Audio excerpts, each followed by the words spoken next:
আপনারা যদি বলেন, সাবস্ক্রাইবার যদি বলে ডেটা আনলিমিটেড করে দিতে, আমরা আনলিমিটেড করে দিতে পারবো, but this will be injustice to সেই সাবস্ক্রাইবার যারা এই প্রিমিয়াম প্রাইসে নিতে চায় না। সো আমরা যখনই বলবো ডেটা আনলিমিটেড হবে, এটা প্রাইস যাবে বেড়ে, তাহলে যে 1 ঘন্টার জন্য ডাটা দরকার ও তো সহজ অল্প পয়সা পাবে না। খেয়াল করে দেখ, আমরা একটা প্রোডাক্ট কেনা আর একটা সাবস্ক্রিপশনের মধ্যে বেসিক পার্থক্যটা দেখি কোথায়? আমি যখন বাজারে একটা প্রোডাক্ট কিনতে যাই, সেটা চাল, আলু, ডাল, ফ্রিজ, গাড়ি, যাই হোক না কেন, একটা প্রোডাক্ট আমি কিনে নিয়ে আসলাম। যখন চাল, ডাল, আলু, পেঁয়াজ আমি কিনে নিয়ে আসলাম, বিক্রেতাকে আমি টাকাটা দিলাম, চলে আসলাম, বিক্রেতার সাথে আমার সম্পর্ক শেষ। বিক্রেতার কোনো লায়াবিলিটি নেই, আমারও কোনো এক্সপেকটেশন নাই। সেটা আমি নিয়ে এসে আমি যতদিন রাখতে পারলাম, ব্যবহার করলাম, সেটা আমার উপরে। এটা হচ্ছে একটা প্রোডাক্ট কেনা। আরেকটা হতে পারে কি, আমি একটা ফ্রিজ কিনলাম, সেই ফ্রিজে ও আমাকে 5 বছরের ওয়ারেন্টি দিল, আফটার সেল সার্ভিস। তাহলে এই 5 বছরের জন্য তার একটা লায়াবিলিটি থাকলো যে সে 5 বছর পর্যন্ত তার সিস্টেম চালু রাখবে, যেন সে আমাকে আফটার সেল সার্ভিস দিতে পারে। বাট আলু, পেঁয়াজ যে কিনেছিলাম, তার কিন্তু সে পরদিন বিজনেস গুটিয়ে চলে গেলেও কিছু আসে যায় না, তার কোনো লায়াবিলিটি নেই। সো ও যে আমাকে আফটার সেল সার্ভিস দিবে, এটার জন্য you have a premium cost. আরেকটা আসি, ধরেন পিওর সাবস্ক্রিপশন। ধরেন আপনি একটা সুইমিং পুলে সাবস্ক্রিপশন নিলেন। এই সুইমিং পুলের সাবস্ক্রিপশন কি এরকম হবে যে আমি টোটাল 50টা ল্যাপ করবো? No, it will be limited by time, not number. যে আমি 1 বছরের জন্য বা 1 মাসের জন্য সাবস্ক্রিপশন নিলাম।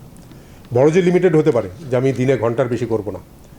বাট খেয়াল করে দেখেন, আনলিমিটেড কি হলো, আমি আনলিমিটেড ল্যাপ দিতে পারবো ইন দ্য সুইমিং পুল। 1 বছরের জন্য সাবস্ক্রিপশন, আমি যত চাই তত ল্যাপ দিতে পারবো, but it will be bound by time. ডেটার আনলিমিটেডের কথা যখন বলেন, ডেটার লিমিটেড যখন কথা বলেন, ইউল হ্যাভ টু ক্ল্যারিফাই যে আপনি কোন পয়েন্ট অফ ভিউ থেকে বলছেন। যখনই আনলিমিটেড হবে, ও যদি আনলিমিটেড বাই টাইম হয়, তাহলে কি হবে? তাহলে এই আনলিমিটেড, আপনি আজকে একটা ডেটা নিলেন, এটা আপনি আগামী 15 বছর ব্যবহার করবেন। ওর জন্য যে সার্ভিস প্রোভাইডার তাকে রিসোর্স অ্যালোকেট করে রাখতে হবে, that comes with a cost. তাহলে যে ডেটাটা আমি লিমিটেড নিলাম, সেটা আর আনলিমিটেড দুটার প্রাইস এক হতে পারবে না। আপনারা যদি বলেন, সাবস্ক্রাইবার যদি বলে ডেটা আনলিমিটেড করে দিতে, আমরা আনলিমিটেড করে দিতে পারবো, but this will be injustice to সেই সাবস্ক্রাইবার যারা এই প্রিমিয়াম প্রাইসে নিতে চায় না। সো আমরা যখনই বলবো ডেটা আনলিমিটেড হবে, এটা প্রাইস যাবে বেড়ে, তাহলে যে 1 ঘন্টার জন্য ডাটা দরকার ও তো সহজ অল্প পয়সা পাবে না। খেয়াল করে দেখ, হতে পারে একটা ভলিউম হতে পারে আমার আনলিমিটেড ভলিউম। কারণ আনলিমিটেড ভলিউমকে আনলিমিটেড অনন্তকালের জন্য হবে তা তো হবে না। একটা আনলিমিটেড ভলিউম হতে পারে, ও তো লিমিটেড বাই টাইম।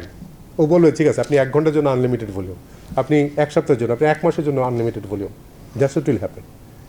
তবে আই আন্ডারস্ট্যান্ড, কারণ এই মানুষের যে এর মধ্যে একটা কনসার্ন আছে, যেটাকে আমরা মনে করি সত্যি হ্যান্ডেল করা উচিত, অ্যাড্রেস করা উচিত, আমরা করেছি। সেটা হচ্ছে কি, সেটা হচ্ছে আমি যে ডেটাটা নিলাম আজকে, ডেটার ভলিউম, আমি ভলিউম কিনলাম, না টাইম না বা সাবস্ক্রিপশন না, আমি একটা ভলিউম কিনলাম। ফর এক্সাম্পল, আমি 1 GB ডেটা কিনলাম। এই 1 GB ডেটার ভ্যালিডিটি 1 সপ্তাহ হতে পারে, 1 মাস হতে পারে, অথবা আনলিমিটেড ভ্যালিডিটি হতে পারে। যদিও প্র্যাকটিক্যালি যখন আনলিমিটেড ভ্যালিডিটি বলি, সেটার মানে হচ্ছে 15 বছর। কারণ কি? কারণ 15 বছর হচ্ছে ওই অপারেটরের লাইসেন্সিং পিরিয়ড। সো আনলিমিটেড মানে কিন্তু আনলিমিটেড না, 15 বছর। হাউএভার, এই 15 বছরের মধ্যে হয়তো 1 সপ্তাহ পরেই আমার 1 GB শেষ হয়ে গেল। সো আর ওইটার ভ্যালিডিটি থাকলো না।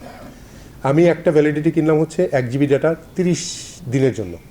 আমি ব্যবহার করলাম 500 MB, 30 দিন পার হয়ে গেল, আমার আরও 500 MB থেকে গেল। এই জায়গাটায় আমরা অ্যালাউ করছি যে ওর যে 500 MB থেকে গেল, এই 500 MBটা ক্যারি ফরওয়ার্ড হতে পারবে পরের মাসে যদি সে আবার সেম প্যাকেজটা কেনে। এইখানে প্রবলেমটা হচ্ছে, সেম প্যাকেজটা যদি না কেনে, তাহলে অপারেটররা এটার অ্যাকাউন্টেবিলিটিটা তৈরি করতে পারে না। তো আমি জানি না আপনাদেরকে বোঝাতে পারলাম কি না, অনেক কথা বলে ফেললাম। সামারি যদি করি, ডেটা আনলিমিটেড কথাটা একটা ভেগ কথা। এটা কোন ডাইমেনশন, কোন প্যারিমিটার আনলিমিটেড, এটা দেখতে হবে। আমরা যেটা বাধ্য করেছি অপারেটরদেরকে, আপনারা গাইডলাইন পড়ে দেখবেন যে সব রকমের এই যে আনলিমিটেড অ্যাটলিস্ট 3টা প্যাকেজ যেন তাদের থাকে, সো দ্যাট যারা চান আনলিমিটেড ডাটা নিতে, তারা যেন ডেটা নিতে পারেন। কিন্তু ডাটা যখন আনলিমিটেড হবে, এটার প্রাইস নর্মাল চেয়ে হায়ার হবে।